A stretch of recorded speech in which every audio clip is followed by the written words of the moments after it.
الرحمن الرحيم الحمد لله رب العالمين والصلاة والسلام على سيدنا محمد وآله الطاهرين اللهم صل على محمد وآل محمد اللهم وفقنا وجميع المشتغلين بحق أمير المؤمنين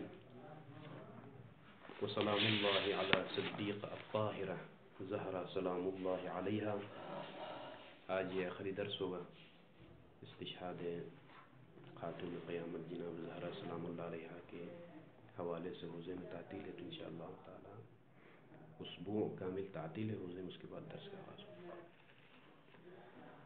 بقي أمور الحمد لله بعون الله انتهينا من الأدلة التي ذكرت في حق الصحيح والأدلة التي ذكرت في حق العامي. بعد الانتهاء من هذا البحث ننتقل إلى بحث جديد. بقي أمور. الأمر الأول عدم جريان النزاع في المعاملات على الوضع للمسببات. إجمالا بلے انتہینا بحث الفاظ العبادات سے. ابھی الفاظ معاملات میں آیا یہی نزاع جس سے ہم نے بحث کی مفصلا هل يمكن جريانه في الفاظ المعاملات او لا. معاملات میں کچھ اسباب ہیں، کچھ مسببات ہیں. الفاظ ان قلنا بأن الفاظ المعاملات، اگر ہم اس چیز کے قائل ہو جائیں کہ معاملات کے الفاظ اسباب کے لیے وضع ہوئے ہیں تو یجری النزاع، وہی صحیح ہے اور امی کا، کیونکہ یہ اسباب ایک دفعہ کامل ہیں ایک دفعہ جو ہے ناقص ہے. تو صحیح کہتا کہ جو ہے اسباب کاملہ و شرائط کاملہ کے لیے لفظ بیع وضع ہوا ہے، لفظ نکاح وضع ہوا ہے، لفظ طلاق وضع ہوا ہے. وَأَمَّا إِن قُلْنَا بِأَنَّ أَلْفَاظ الْمُعَامَلَاتِ كُلُّهَا مَوْضُوعَةٌ لِلْمُسَبَّبِ. نکاح کے اسباب کیا ہے؟ اسباب نکاح مثلا قبلت، انکحت، وہکذا شرائط دیگر و اجزاء دیگر، جو یہ اسباب ہیں. مسبب کیا ہے؟ الزوجیہ، علقۃ الزوجیہ، یہ سبب ہے. ٹھیک نہیں؟ یہ مثال میں بھی تطبیق کروں گا، بے میں بھی یہ مثال آپ تطبیق کر سکتے ہیں. فَإِذَنْ هَلْ لَفْظُ النِّكَاحِ، نکاح معاملہ، وضع للاسباب، اسباب نکاح کیا ہے؟ قبلت، انکحت و شرائط دیگر جو بھی نکاح کے صحت کے لیے شرائط ہے، اسباب ہے. یا یہ کہ یہ لفظ نکاح وضع ہوا ہے مسبب کے لیے، اسباب کے لیے نہیں. مسبب کیا ہے؟ علقۃ الزوجیہ بین الزوج والمرأة، نکاح کے مرحلے کے بعد، ہاں یعنی اسباب سے گزر، یعنی انکحت و قبلت کے بعد جو مرحلہ سامنے آتا ہے، یعنی کیا مطلب؟ زوجیت والعلقیہ، وہ مسبب ہے. تو انکحت قبلت یہ اسباب شمار ہوں، اور جو ہے ان اسباب کے لیے مسبب ہے کہ یہ ادا ہونے کے بعد، یہ اسباب ادا ہونے کے بعد، شرائط مکمل ہونے کے بعد القیت سامنے آتی ہے. تو من قال بأن الفاظ المعاملات موضوع للاسباب تو یجری النزاع، نفس النزاع، کیونکہ اسباب ممکن ایک دفعہ کامل ہو، بالغ ہے یا نہیں ہے، سبب ہے کہ نہیں نکاح کی صحت کے لیے، بالغ ہونا نہ ہونا، صیغے کا استعمال کرنا، اور وہ بھی صیغے قصدی انشاء، یہ تمام شروط ہے کہ نہیں، اسباب شرائط. صحیح کہتا ہے کہ یہ لفظ نکاح بلے ان اسباب کے لیے جو اسباب کامل ہوں، شرائط کاملہ، اسباب کاملہ کے لیے لفظ نکاح وضع ہوا ہے. عامی کہتا ہے کہ نہیں، لفظ نکاح لغت میں عام ہے، چاہے وہ اسباب مکمل ہوں یا نہ ہو، ناقص بھی ہو تو بھی جو ہے نکاح کہا جاتا ہے اسباب کے لیے، وہی نزاع ہے. لیکن مسبب میں ممکن نہیں ہے جریان النزاع. کیوں بھائی؟ اس لیے کہ معاملات کے الفاظ اگر مسبب کے لیے وضع ہوں تو ہمارے پاس ممکن نہیں ہے کہ معاملات میں ہم یہ کہیں کہ مسبب صحیح مسبب فاسد، یہ بحث نہیں ہوتی ہے. اس لیے کہ یہ جو مسبب ہے نا دائر بین الوجود والعدم ہے، لا دائر بین الصحت والفساد. معاملات میں یعنی مثال کے طور سے النکاح فاسد او صحیح، یہ بات ہوتی ہے، نہیں کہ نکاح فاسد بلے نکاح صحیح و نکاح فاسد، یہ نہیں ہوتا، یہ نہیں ہے. یا وجود ہوتا ہے یا بلے یا نکاح موجود ہے یا نہیں ہے، یعنی دائر بین الوجود والعدم کہتے ہیں. المسببات فی المعاملات دائر مدار یا وجود ہیں موجود ہیں یا مسببات یا موجود نہیں ہیں. اس طرح بحث ہوتی ہے نہیں کہ یعنی ہناک نکاح و فاسد اس طرح نہیں کہا جا سکتا کہ بھئی فلان شخص اور اس کی بیوی کے درمیان نکاح تو ہے وہ نکاح فاسد ہے. یعنی لا یمکن هذا. یہ تعبیر فاذن اصطلاحاً کیا کہیں گے؟ المسببات دائر بین الوجود والعدم یا ہیں یا نہیں ہے. یہ نہیں کہ ہو اور فاسد ہو. نکاح ہے اور فاسد نہیں. نکاح ہے تو صحیح ہے بس ختم. تو اسی لیے کہتے ہیں کہ ان اسامی المعاملات ان علیکم السلام ان اسامی المعاملات ان كانت موضوعة للمسببات فلا مجال للنزاع في كون اسامی المعاملات موضوعة للصحيحة او للأعم. اگر معاملات کے اسماء ان كانت موضوعة للمسببات مسببات کے لیے وضع ہوں تو فلا مجال پھر گنجائش نہیں ہے للنزاع نزاع کرنے کے لیے فی کونہا کہ یہ اسماء یعنی اسامی معاملات موضوعة للصحیحة او للعام. یہ بحث یہاں پر نہیں آئی. نزاع العام والصحیح لا یجری ان كانت اسماء المعاملات موضوعة للمسببات. کیوں بھئی کیوں؟ لعدم اتصاف المسببات بہما یعنی بالصحت والفساد. مسببات صحت اور فساد سے متصف نہیں ہوتے ہیں بلکہ مسببات وجود اور عدم سے متصف ہوتے ہیں. اما موجود او عدمیہ تمام. کما لا یخفی بل بالوجود یعنی بل اتصفت بالوجود تارتن و بالعدم اخرى. ممکن نہیں ہے کہ جو ہے بیع فاسد یعنی معاملہ فاسدۃ و معاملۃ صحیحہ اس طرح سے نہیں ہو سکتا ہے بلکہ یہ بیع موجود او بیع لیس بموجود. خصوصاً نکاح میں یہ مثال زیادہ قریب ہوتی ہے. یہ نہیں کہا جا سکتا ہے کہ ایک شخص بیوی کے ساتھ رہ رہا ہو اور جو کہے کہ جو ہے نکاح ولکنہ فاسد. لا یمکن هذا. بس نکاح موجود او لیس بموجود تمام ہو. کیوں ایسا ہے؟ آخر نقطہ کیا ہے؟ نقطہ یہ ہے اگرچہ مصنف نے اشارہ نہیں کیا لیکن بعض معلقین اس بات کی طرف اشارہ کیا کہ النقطہ لأن المسببات فی المعاملات امور بسیطہ ولیست مرکبہ. صحت اور فساد کا متعلق مرکب ہونا چاہیے. ٹھیک ہے کہ نہیں؟ صحت اور فساد کا متعلق مرکب ہو تو کہا جائے گا کہ بھائی اس مرکب کے تمام اجزاء موجود ہیں تو صحیح ہے. اس مرکب کے تمام اجزاء موجود نہیں ہے تو فاسد ہے. لیکن معاملات میں جو مسببات ہیں نا وہ بسیط ہے. الزوجیہ بسیطۃ اما موجودۃ او لیست بموجودہ. یہ نہیں کہ زوجیت بنفسها مرکب ہو کئی اشیاء اور اجزاء اور شرائط سے اور کہیں کہ بھئی نصف زوجیت ہے 10 اجزاء فرض کیجیے فرض کریں زوجیت 10 اجزاء ہو تو 5 اجزاء ہے تو نصف زوجیت موجود ہے اور نصف زوجیت موجود نہیں ہے. یہ نہیں ہو سکتا ہے. بسیط ہے. امر بسیط میں اجزاء اور شرائط کا جب تصور نہیں ہے تو یا وہ امر بسیط موجود ہے یا نہیں ہے. اما ان كانت موضوعة ان كانت اسماء المعاملات یعنی اسامی المعاملات موضوعة للاسباب مسببات کے لیے نہیں اسباب کے لیے وضع ہوں تو فللنزاع فیہ مجال. اس فیہ کی ضمیر کس کے لیے پلٹ دیا گا؟ فیہ اس موضوع بحث میں بلے نہیں وہ ہاں ہونا چاہیے. اسامی جمع ہے. خود اسباب کی طرف بھی ہو تو پھر ہاں ہونا چاہیے. فالنزاع اوپر والے نظام کا ظاہراً لفظ میں کوئی ضمیر نہیں ہے لہذا واما ان كانت موضوعة للاسباب فللنزاع في هذا القول مجال. ظاہراً مفہوماً آپ مرجع نکالے اس کا لا بس بعدين راجعوا لیکن ظاہراً یہ ہے اگر اس قول کے اس مبنا کے قائل ہو جائے یعنی ففی هذا البناء یا ففی هذا القول یا قول اگر ہم قائل ہو جائیں کہ الفاظ عبادات اسباب کے معاملات اسباب کے وقت فیہ مجال ہو. کس طرح سے مجال ہے اس کو بھی واضح کریں. اس لیے کہ اسباب مرکب ہے.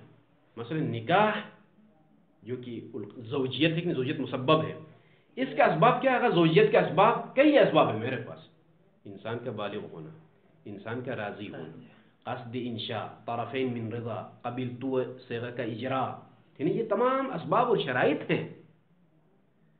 یہ اسباب اور شرائط اگر مکمل ہیں تو صحت سے ہم تعبیر کریں گے. صحیح. یعنی مرکب تام الاجزاء صحیح. اگر یہ تام الاجزاء و شرائط نہیں ہیں، بعض شرائط اور بعض اجزاء ہیں، تو کہا جائے گا عام ہے، فاسد ہے. ٹھیک ہے نہیں؟ کیونکہ مرکب ہے سبب، تو سبب آپ متصف بصحت کر سکتے ہیں اگر تام ہے، اگر ناقص ہے تو متصف بفساد. لیکن چونکہ مسبب زوجیت ہے، زوجیت بسیط ہے، بسیط میں اجزاء اور شرائط نہیں ہوتی ہے، تو جب ایسا ہے تو یا موجود ہے یا عدم. لا اب آ جائے بھئی یہ انکان ٹھیک. شیخنا المصنف رأیک ماذا انت مجتہد ماذا تقول؟ معاملات کے الفاظ کس کے لیے وضع ہوئے؟ رائے بیان کیجئے. کہتے ہیں لیکنہو، رائے پوچھتے ہو تو لا یبعد دعوی کون اسامی المعاملات موضوعتا للصحیحة ایضا کما قلت فی باب العبادات. ایضا اشارہ ہے، جس طرح وہاں میں نے دعویٰ کیا یہ دعویٰ یہاں پر بھی بلے. یعنی ان کا نظریہ مسبب کے لیے وضع، لا اسباب کے لیے، اسباب کے لیے، لیکن اسباب صحیحہ، ہاں اسباب صحیحہ کے لیے، کیونکہ صحیحہ کے لیے وضع ہے یعنی کہ موضوعات للصحیحہ، یعنی اسباب صحیحہ کے لیے وضع جو کامل. بلے اس بنا پر. وَأَنَّ الْمَوْضُوعَ لَهُ هُوَ الْعَقْدُ الْمُؤَثِّرُ. دیکھیں عقد مؤثر لِأَثَرٍ كَذَا شَرْعًا وَعَرْفًا. دوبارہ واضح کرتے ہیں کہ موضوع اللہ کیا ہے الفاظ عبادات میں، الفاظ معاملات میں. هو العقد، اس عقد کا نام ہے موضوع اللہ جو کہ مؤثر ہو، یعنی اسباب تامہ کے لیے وضع. اسباب تامہ ہو تو عقد مؤثر ہے نا. عقد نکاح زوجیت جو کہ مسبب، اس کے لیے عقد کون سے عقد مؤثر ہے؟ العقد الصحیح التام جمیع الاجزاء والشرائط. یہ کہنا چاہتے ٹھیک ہے. عقد مؤثر سبب ہے دوسرے الفاظ میں. لفظ نکاح عقد مؤثر کے لیے وضع ہوا ہے، یعنی سبب مؤثر کے لیے. اور سبب مؤثر کب بنتا ہے؟ جب تام الاجزاء والشرائط. کس کے لیے مؤثر ہے؟ لأثر کذا، وہ جو اثر آپ نے معین کیا اس لفظ سے. شرعا و عرفا، نکاح کا اثر زوجیت ہے، بیع کا اثر ملکیت ہے. ٹھیک ہے کہ نہیں؟ ہر لفظ کا معاملات میں اس کا اثر ہے. اشکال والاختلاف بین الشرع والعرف فيما يعتبر في تأثير العقد لا يوجب الاختلاف بينهما بين الشرع والعرف في المعنى. یہ عبارت فنی عبارت ہے، اصل مطلب کو سنیے. اشکال کرے مصنف کے اوپر. شیخنا المصنف کبھی کبھار اوپر کیا کہا؟ شرعا و عرفا، شرعا و عرفا جس کے لیے مؤثر ہو، اثر شرعی و عرفی ہو، اس کے لیے جو عقد مؤثر ہو اس کے لفظ وضع ہوا. اشکال کرنے والا یہ اشکال کرتا ہے کہ بعض اوقات عرف کے نزدیک ایک چیز مؤثریت میں داخل ہے، مؤثر ہونے میں، اور شرع حکم کرتا ہے کہ نہیں اس کو شامل نہیں کرو. فإذن مؤثر ہونے میں یعنی سبب ہونے میں، سبب کے مؤثر ہونے میں اختلاف، ٹھیک ہے نہیں؟ اختلاف. اور اس کا مطلب یہ ہے کہ بین الشرع والعرف اختلاف ہے. مؤثر آیا یہ ہے یا یہ ہے. دیکھیں مثلا میرے پاس دو چیزیں، ایک الف ایک با کی صورت میں. عرف کہتا ہے کہ جو ہے یہ مؤثر ہے، شرع کہتا ہے کہ یہ مؤثر ہے. هذا الاختلاف، یہ اختلاف اس چیز کا سبب ہے. یہ اشکال کرنے والا کہتا ہے کہ یہ اس چیز کا سبب ہے کہ خود مؤثر ہی کیا ہے، اس میں اختلاف ہے. اصل مفہوم مؤثر اور سببیت میں ہی اختلاف ہے. اس لیے کہ عرف کے نزدیک ایک مؤثر ہے. مثلا العقد الذي يصدر من البالغ وہ مؤثر ہے شارع کے پاس. والعقد الذي يصدر من غیر البالغ عرف کیا کہتا ہے؟ یہ جو ہے غیر مؤثر ہے، یہ مؤثر ہے، یہ مؤثر ہے. شارع کے پاس یہ غیر مؤثر ہے، عرف کے پاس مؤثر ہے. تو یہ اس بات کا موجب ہے کہ خود شرع اور عرف کے درمیان ہی اختلاف ہے، خود شرع اور عرف کے درمیان ہی اختلاف ہے. فَإِذَن مؤثر عرفی الگ ہو سکتا ہے، مؤثر شرعی الگ ہو سکتا ہے. اور معاملات جو ہے نا، معاملات، الفاظ معاملات شریعت کے ذریعے ثابت نہیں ہے، قبل الشرع ثابت ہے. حقیقت شرعیہ معاملات میں آغا شارع منہم من العرف واضح لولا. فَإِذَن اس کا مطلب جو ہے ممکن ہے شارع کو تابع ہونا پڑے گا، کیونکہ عرف قدیم ہے. یہ اشکال کا خلاصہ ہے. مصنف فرماتے ہیں کہ بھائی یہ جو آپ جس اختلاف کی طرف اشارہ کرتے ہو یہ اصل معنی میں اختلاف کا سبب نہیں بنتا ہے. اصل معنی کیا ہے جو کہ شارع اور عرف کے درمیان متفق ہے؟ وہ یہ کہ لفظ وضع ہوا ہے مؤثر کے لیے، مؤثر کے لیے یعنی مؤثر تام کے لیے، لیکن مؤثر تام کے اجزاء میں اختلاف ہے. مؤثر واحد ہی ہے، ایک ہی مؤثر ہے، دو الگ الگ نہیں ہے. مؤثر ایک ہے لیکن اس مؤثر کی مؤثریت میں جو اجزاء ہے اس کے دخل اور اس میں اخراج میں جو ہے اختلاف ہے. خود مؤثر میں اختلاف نہیں ہے. مؤثر شارع بھی کہتا ہے، عرف بھی کہتا ہے کہ واحد، لیکن مؤثر کے مؤثریت کے شرائط میں اختلاف ہے. یہ اسی لیے کہتے ہیں کہ والاختلاف بین الشرع والعرف، شرع اور عرف کے درمیان اختلاف. کس چیز میں اختلاف؟ فی ما، اس چیز میں کہ یعتبر، جو چیز معتبر ہے، فی تأثیر العقد یعنی فی تأثیر المؤثر، لا یوجب، یہ اختلاف موجب نہیں بنتا ہے، الاختلاف، اس اختلاف کا کہ جو بینہما، جو خود شرع اور عرف کے درمیان اختلاف، اس کا موجب نہیں بنتا ہے. اختلاف کس چیز میں؟ اختلاف بین الشرع والعرف فی المعنی یعنی فی اصل المعنی، اصل معنی میں اختلاف کا موجب نہیں بنتا ہے، بلکہ اصل معنی مؤثر کا یعنی دونوں کے پاس مؤثر ایک ہے، سبب ہے یعنی تام الاجزاء والشرائط. عرف بھی یہی کہتا ہے تام الاجزاء والشرائط، اور شارع بھی کہتا ہے کہ تام الاجزاء والشرائط، اس کے لیے وضع ہوا ہے. لیکن اختلاف کہاں پر ہے؟ فی تأثیر المؤثر، مؤثر کے تاثیر، اثر دکھانے میں اس کے کچھ اجزاء اور شرائط میں اختلاف ہے. باقی مؤثر ایک ہے، مؤثر کے مؤثریت کے اسباب میں اختلاف ہے. بلکہ کس چیز کا موجب بنتا ہے یہ اختلاف؟ ہاں یہ اختلاف دیکھیے میں نے مثال دی جو ہے مثلا بلوغ کا داخل ہونا اور بلوغ کا داخل نہ ہونا. العقد التام هو المؤثر، اس میں کوئی اختلاف نہیں ہے. العقد التام هو المؤثر للملکیہ والزوجیہ مثلا، اس میں عرف بھی کہتا ہے کہ العقد التام مؤثر، اور کیا ہے شرع بھی. لیکن اختلاف کہاں ہے؟ اس عقد تام میں آیا بلوغ شامل ہے یا نہیں ہے؟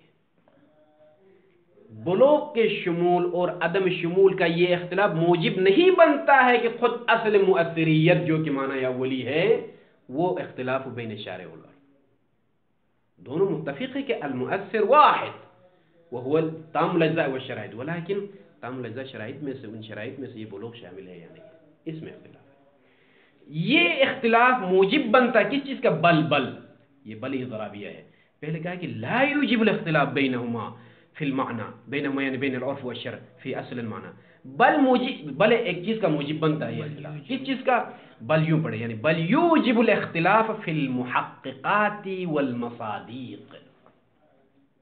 محققات اور مصادیق میں، محققات یعنی کیا مطلب؟ عقد تام کو محقق کرنے والی چیزیں. عقد تام کب مکمل ہوتی ہے؟ مصادیق عقد تام یعنی مؤثرات عقد تام. آپ کہیں کہ عقد تام کب مؤثر واحد بنے؟ آیا بلوغ کی شامل سے یا بلوغ عدم شمول سے؟ اس چیز کا موجب بنتا ہے. ایک وتخطئۃ عطف ہے اسی اختلاف پر، بل الاختلاف ہے نا، بل یوجب الاختلاف، بل یوجب تخطئۃ الشرع العرف. بلکہ کس چیز کا موجب بنتا ہے؟ یہ شارع آگے کر کے کہتا ہے کہ ایھا العرف انت علی خطا، اس چیز کا موجب بنتا ہے. وإلا اصل مؤثر ہونے میں اختلاف ہے، مؤثر ایک ہے، لیکن مؤثر کے محققات اور مصادیق میں عرف ایک چیز کو خارج کرتا ہے. شارع آ کر کیا کہتا ہے؟ خطا. اس کو یعنی وہی معاملات وہی پہلے صحیح ہے، لیکن عرف کے پاس کچھ چیزیں داخل ہے، کچھ چیزیں خارج ہیں. شارع کہتا ہے کہ یہ جو داخل ہے یہ باطل، اس کو نکالو اس مؤثر ہونے میں. اور یہ جو خارج ہے اس کو داخل کرو. بے وہی جو ہے زمان جاہلیت سے بے جاری ہے. پیغمبر اسلام آنے کے بعد بے کا اجرا نہیں کیا ہے. بس اس بے میں کچھ چیزیں زائد تھی، حرام تھی، شارع نے کہا کہ ان کو نکالو، باقی ان کو رکھو. یا ایک چیز خارج تھی، اس کو کہا کہ اس کو داخل کر دو. مثلا بلوغ کا مسئلہ خارج تھا تو جو اس کو داخل کر دیا. ربا کا مسئلہ داخل تھا، اس کو نکال دیا. مؤثرات میں اختلاف ہے، اور یہ اس چیز کا موجب بنتا ہے کہ جو ہے تخطئۃ الشرع، شرع خطا پر خطا قرار دیتا ہے. کس چیز کو؟ عرف کو. کس چیز میں؟ فی تخیلی. عرف کیا خیال کرتا ہے؟ کون العقد بدون ما اعتبرہ، یعنی بدون ما اعتبر الشرع. عرف کیا خیال کرتا ہے؟ اس چیز کے علاوہ کہ جس کو شارع نے معتبر قرار دیا ہے، شرع نے، اس کو کیا خیال کرتا ہے؟ محققاً. محقق خیال کرتا ہے لما هو المؤثر. کس چیز کے لیے محقق خیال کرتا ہے؟ عرف لما هو المؤثر، یعنی عقد مؤثر کا مصداق ہے، عقد مؤثر کی شرط ہے، یہ خیال کرتا ہے. شارع کہتا ہے خطا ہے. یہ عبارت نحوی اعتبار سے حل کرے گا. فی تخیل، یعنی دیکھیں تخطئہ منصوب ہے، کیوں؟ اختلاف کے اوپر عطف ہے، اور اختلاف یوجب کا مفعول ہے. اچھا، تخطئہ خود مصدر ہے. تخطئہ خود تخطئۃ تفعیلۃ کے وزن پر، ٹھیک ہے کہ نہیں؟ اور تبصرۃ باب تفعیل کے مصادر میں سے ایک مصدر تفعیلہ ہے. 5 مصادر ہیں. ہاں سیدنا تذکرون صرف میر الاولی. ثنى يثني تثنیۃ، بصر یبصر تبصرۃ. اوزان باب تفعیل میں سے، مصدر کے اوزان میں سے ایک تفعیلۃ ہے. اور باب تفعیل ظاہر سی بات متعدی ہے، چاہے فعل ہو یا اس کا مصدر ہو. مصدر کے لیے بھی ایک فاعل ہوتا ہے، ایک مفعول ہوتا ہے. یہاں پر تخطئہ خود منصوب ہے کیونکہ یوجب اختلاف پر عطف ہے، اور اختلاف موجب کا فعل والا عمل کرتا ہے. اچھا، تخطئہ کا فاعل کیا ہے؟ تخطئہ شرعی. رفع نہیں دیتے، مصدر اضافہ ہوتا ہے فاعل کی طرف. جب مصدر اضافہ، عوامل کی بارت یاد ہے، اذا كان المصدر مضاف الى فاعله يبقى المفعول منصوبا، واذا كان المصدر مضاف الى مفعوله يبقى الفاعل مرفوعا. تو یہاں پر مصدر اپنے فاعل کی طرف اضافہ ہوا ہے، مفعول اپنے نصب پر برقرار ہے. تخطئۃ الشرعی، شرع خطا قرار دیتی ہے. کس کو خطا قرار دیتے؟ العرف. عرف کس چیز میں عرف کو خطا قرار دیتے؟ فی تخیل. یہ تخیل کون کرتا ہے؟ عرف. عرف یہ خیال کرتا ہے کیا بنے گا پھر جی نحوی اعتبار سے؟ فی تخیل کیا بنے گا؟ متعلق تخطئہ ہے. تخطئۃ الشرع العرف فی تخیل، یہ ظرف ہے اور جو ہے متعلق تخطئہ ہے. خطا کس چیز میں قرار دیتا ہے؟ فی تخیلی، یعنی تخیل العرف. عرف یہ خیال کرتا ہے، کیا خیال کرتا ہے؟ کون العقد، عقد کا ہونا، بدون ما، اس شے کے علاوہ کہ اعتبرہ، شارع نے، اعتبر الشارع ہو، اس شے کو قرار دیا ہے، اعتبار قرار دیا ہے، فی تأثیرہ، فی تأثیر العقد. تأثیر عقد میں شارع نے جس کو معتبر قرار دیا ہے، اس کو کیا خیال کرتا ہے؟ کون کے لیے خبر؟ محققاً. یہ محققاً تخیل کون العقد محققاً. کس چیز کے علاوہ محققاً؟ عبارت یوں پڑھی، اس طرح سے لائیے، فی تخیل کون العقد محققاً. اور خیال کرتا ہے کہ جو ہے عقد محقق ہوتی ہے، عقد ثابت کرنے والی ہوتی ہے. کس کے علاوہ؟ بدون ما اعتبرہ فی تأثیرہ، اس شے کے علاوہ جس کو شارع نے مؤثر ہونے میں معتبر جانا، اس کے علاوہ عقد محقق ہوتی ہے. بغیر بھی بھلے اس کے علاوہ بھی محقق ہوتی ہے. کس چیز کے لیے محقق؟ محقق نہیں، ثابت کرنے والی. لما هو المؤثر، اس عقد کے لیے جو کہ مؤثر ہوتی ہے. بھئی یعنی دوسرے الفاظ میں عقد مؤثر ہے بدون بلوغ، وہ حالانکہ بلوغ کو اعتبرہ الشارع. یہ خیال کرتا عرف. تخیل العرف، عرف خطا ہے. کون العقد بدون البلوغ الذي اعتبره الشارع بدون هذا البلوغ. العرف يتخيل بأن العقد مؤثر. یہ خیال وهذا خطا. وهذا خطأ كما لا يخفى. فافهم صلى الله على محمد وآله وصحبه. اللهم صل على محمد وآل محمد.